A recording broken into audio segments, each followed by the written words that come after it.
Dentro de lo que es sonido, tenemos que ver también lo que son los fenómenos del sonido, porque el sonido, bien, también reproduce ciertos fenómenos que nos rodean todo el tiempo.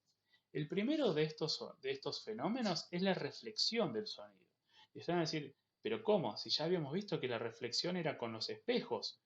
La reflexión, o sea, era la luz que chocaba en el espejo y rebotaba. Bien, con el sonido sucede exactamente lo mismo porque es una onda.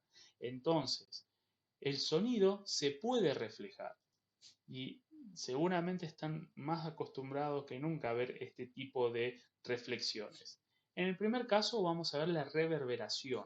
¿Qué es la reverberación del sonido? Supongamos que ustedes están en una habitación vacía, ¿bien? No hay nada, no hay muebles. Generalmente en las casas cuando uno se muda está todo vacío.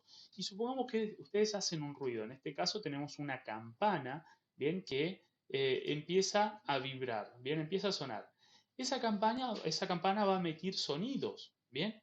Y ese sonido se va a desplazar por toda la habitación, va a rebotar en las paredes, en el techo, y va a prolongarse por todo ese lugar. Es que cuando nosotros entramos en un lugar que está vacío, no tiene nada, no tiene muebles, y hablamos y escuchamos como una especie de sonidito que nosotros le decimos, ah, es el eco, ¿bien? Pero no, es la reverberación. ¿Ven? Ese sonido que se propaga un poquito más después de que terminamos de hablar nosotros, de hacer un sonido, se llama reverberación. ¿Cómo nos damos cuenta? Porque va a tardar 0,1 segundo como máximo, ¿bien? No es que se va a prolongar en el tiempo, no, es como un poquitito, que como que dura un poquitito más de lo que nosotros estamos hablando.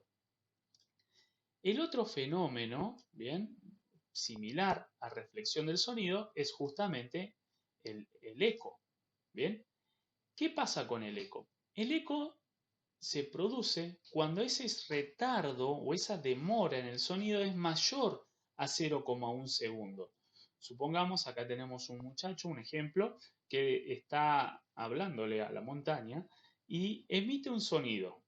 Ese sonido llega hasta la montaña y le vuelve nuevamente a él. ¿Bien? Le habla a la montaña y vuelve. Si ese recorrido entre que él habla cuenta más de 0,1 segundo y vuelve su misma voz, bueno, a eso se le va a denominar eco. ¿Bien?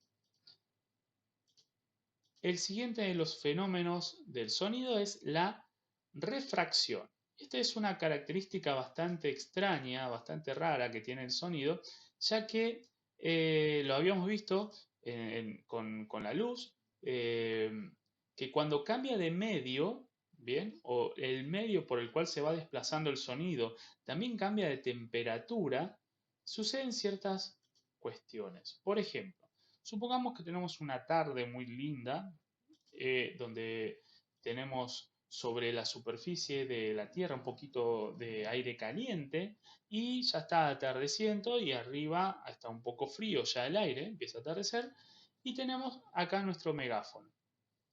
En este caso el megáfono empieza a sonar, empieza a emitir las ondas de sonido, ¿bien? Y al estar las dos masas de aire a diferente temperatura, o sea, abajo está en una temperatura más alta que en la parte superior, las ondas de sonido tienden a subir, ¿bien?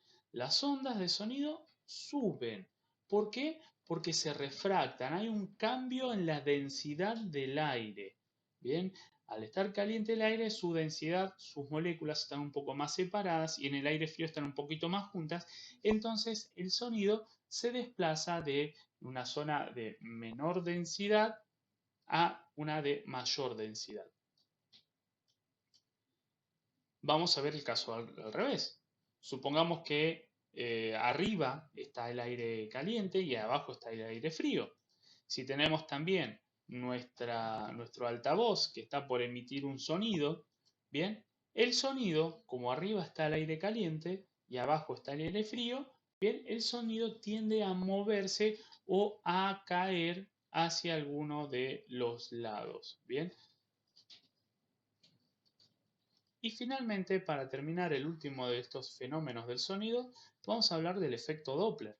Bien, el efecto Doppler lo ha descubierto, lo ha realizado, lo ha desarrollado el señor Charles Doppler, bien, quien fue el inventor o sea, que desarrolló esta, este fenómeno, lo ha estudiado, y él lo ha estudiado cuenta la leyenda, de que él se dio cuenta de que cuando él estaba esperando el tren y él veía que el tren estaba parado a lo lejos, el sonido del tren, del pitido del tren, o la sirena del tren, se escuchaba como normal, pero a medida que el tren se acercaba y iba tocando la sirena, el sonido se escuchaba cada vez más agudo. Pero después cuando el tren pasaba y se iba, volvía a escucharse un poquito más grave y cada vez que se iba alejando se escuchaba cada vez más grave el sonido. Y dijo, no, acá hay algo, acá pasa algo. Y exactamente eso es lo que él descubrió. Supongamos acá, tenemos en el punto rojo, supongamos que es una sirena, una ambulancia, un auto, que está tocando su sirena. Bien, está prendida la sirena, pero el auto está quieto. Y uno pasa caminando por ese lugar. El punto verde sería una persona que está desplazándose ahí y está caminando. Entonces uno escucha de una manera normal porque las ondas que va emitiendo en el aire, ¿bien? Están quietas, ¿bien? En la dirección que uno va caminando, esas ondas permanecen constantes. O sea, las ondas son normales. Pero ¿qué pasa si ese punto rojo se desplaza? En este caso, la persona estaría quieta, la ambulancia viene hacia esa persona o la sirena de un bombero o de la policía y la persona está quieta. Fíjense cómo es el dibujo de las ondas. A medida que se va acercando la persona, esas ondas se aplastan, ¿bien? Son más chiquitas. ¿Y cómo eran las ondas? ¿Qué tipo de sonido es cuando las ondas son más cortitas en cuanto a ciclos? Las ondas son más agudas, ¿bien? El sonido se hace más agudo. Pero ¿qué pasa? Cuando esas ondas van más cerca, más cerca, más cerca, se escucha muy, muy, muy agudo. Pero una vez que pasó esa sirena, ese sonido, fíjense que los espacios entre las ondas se hacen cada vez más grandes, lo que significa que hay más espacio entre los ciclos y entonces las ondas de pasar de un agudo empiezan a ser cada vez más graves. Bien, seguramente si han escuchado alguna vez una sirena o a un bombero venir a muy alta velocidad, van a escuchar que de lejos no se escucha tan molesto, pero cuando pasa cerca de ustedes sonando, seguramente les va a molestar un poco el oído, lo van a escuchar muy, muy fuerte y es justamente por este efecto Doppler.